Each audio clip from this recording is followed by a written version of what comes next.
Hi everybody, Miss Tiffany here with another story for you today. And you might notice something different about my face. Today I decided to record my story time with you wearing a mask. Some of our kids will be coming back to school soon, and they might be seeing teachers reading stories to them wearing a mask.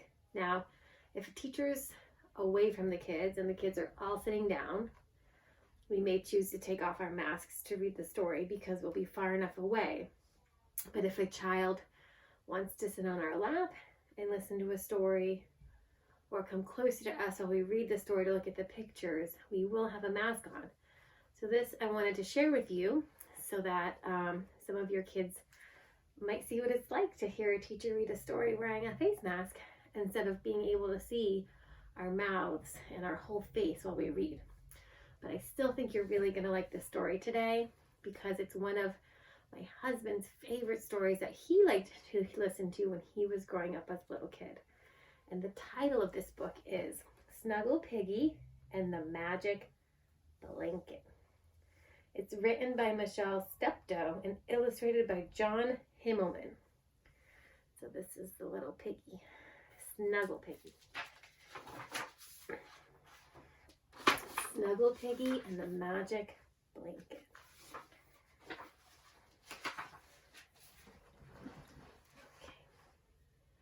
Once there was a little fellow named Snuggle Piggy. Here he is. He lived with his Aunt Daisy in a bright blue cottage near the edge of a quiet stream.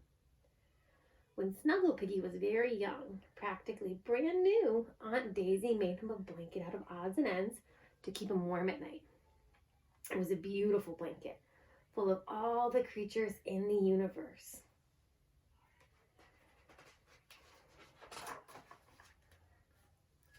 It had a bright moon floating in a clear blue sky, and stars, and an ocean, and a funny boat like a house. In the center had a man and a woman holding hands. The woman had red shoes and silvery earrings. The man had a long beard that looked terrifically bristly. Every night when Snuggle Piggy went to bed, Aunt Daisy tucked the blanket around him so that no cold drafts would get under the covers. Every morning when he woke up, she folded the blanket inside out and hung it over the foot of the bed. And once a week, Aunt Daisy took the blanket down to the quiet stream and rubbed it and scrubbed it fresh and clean and hung it out to dry. Aunt Daisy took very good care of that blanket. She knew how much Snuggle Piggy liked it.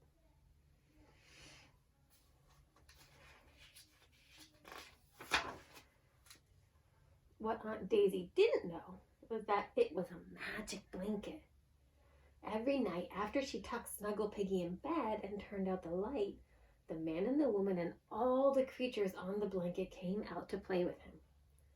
They laughed and sang and danced in the clear moonlight. Each creature sang its own special song and danced its very own dance.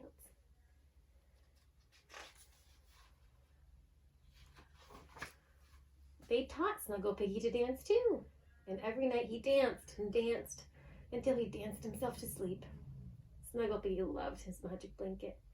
He never went to bed without it.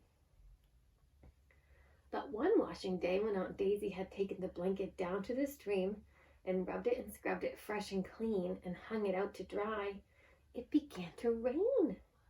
It rained and rained and it didn't stop raining. And that night, Snuggle Piggy had to go to bed without his magic blanket. "Don't worry, my Snuggle Piggy," said Aunt Daisy when she tucked him in bed. Then she gave him a big hug and kiss and turned out the light. In the dark, the rain came down even harder. Snuggle Piggy thought he could hear his friends calling for help. He thought, and for a while he tiptoed out the front door and opened it. Crack, crackle went the lightning. Snuggle Piggy could see the magic blanket flapping miserably in the wind and rain. And quick as could be, he shot down the path to the stream. "I'm coming," he shouted. The thunder shouted back. The wind lashed the rain in angry circles around his head. But he grabbed the magic blanket in his arms and dashed back to the bright blue cottage.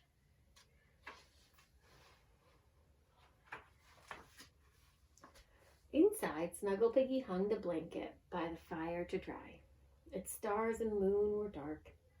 The little boat still rocked crazily on its stormy sea, but not a single creature was missing. Soon the blanket began to dry. His friends shook out their tails and scales and feathers and fur, and stretched out their hooves and their paws. The man patted his bristly beard dry in the warm glow. The woman took off her red shoes and wiggled her toes.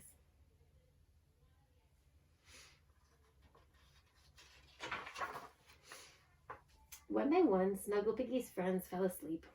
At last, he whispered, "Good night, everyone," and tiptoed back to his bed. Snuggle Piggy slept for hours and hours. When he woke up, Aunt Daisy was folding his magic blanket inside out over the foot of the bed.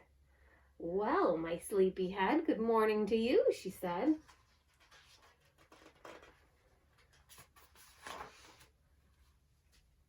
While Aunt Daisy made his breakfast porridge, Snuggle Piggy peeked inside the magic blanket.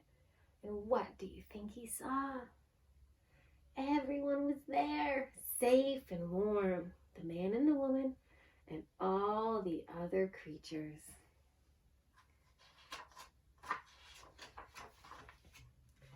And above them in the sky was a bright yellow sun dancing and shining.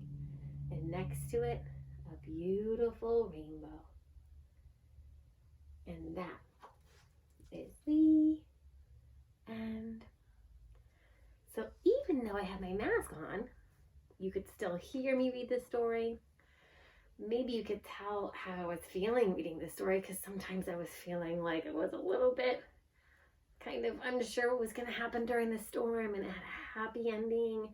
So I had a big smile under my mask. And really, the important thing that you can look at is the pictures, right? So it doesn't matter if I'm wearing a mask, because you can still hear me, and you can still see the pictures pretty clearly in my books. So I hope it was maybe helpful hearing me read a story to you today wearing my mask. It was also good practice for me, because I'm not used to reading stories wearing a mask. So the next time you see me in a story time, we'll see. Maybe I'll wear my mask, maybe not.